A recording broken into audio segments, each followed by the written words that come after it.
Melissa Blake is a freelance writer and blogger from Illinois.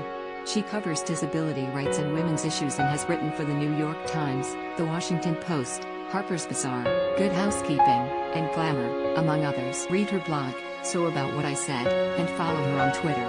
The views expressed in this commentary are view more opinion on CNN. CNN, the trailblazing social network Bumble, has had a busy, history-making month, one that proves the female-focused company's strategy is poised to shape the future of social media. Melissa Blake, the loud and clear message? Women have power in tech, whether that's as a consumer or as a CEO, and with that power comes a drive for change.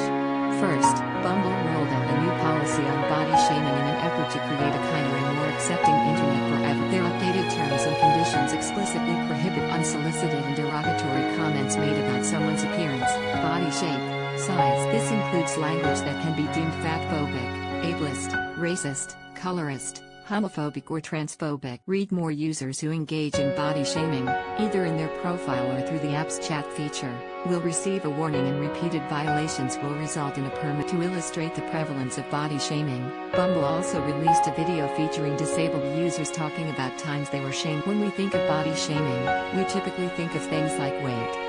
But disability is all too often left out of these discussions. As a disabled woman, I regularly experience body shaming on the internet. In fact, the taunts and mocking has steadily increased over the year. People have made fun of my appearance, called me things like ugly and blobfish, and even used my photo in last summer's cruel new teacher prank on TikTok. While I mostly just roll my eyes at these comments now, they still hurt because it's another reminder of just how embedded ableism is in our, and it's also one of the reasons I've avoided joining dating apps altogether.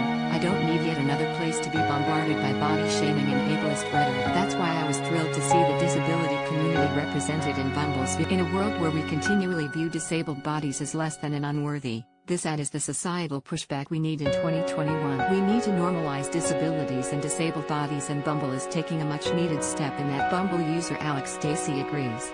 The social media influencer, who has spinal muscular atrophy, appeared in the video and was excited to be a part of such a pivotal moment for disability representation, especially coming from a large company like. The conversation around disabilities and body shaming is long overdue, and Stacey is happy to see Bumble leading that many times, especially during topics of dating and intimacy.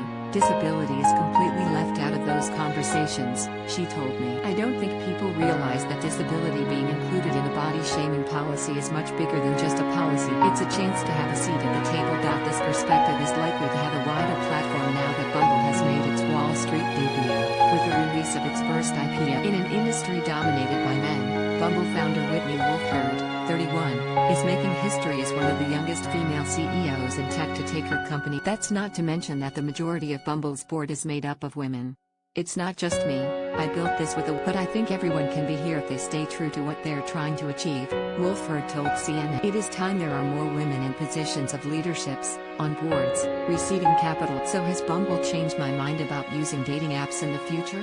I'm still a bit wary of cruel comments, but it is encouraging to know that Bumble is taking the necessary steps to make sure all people feel welcome, as well as creating an environment where people can truly connect with one another. Right now, that connection is needed more than ever as we continue to navigate life and loneliness.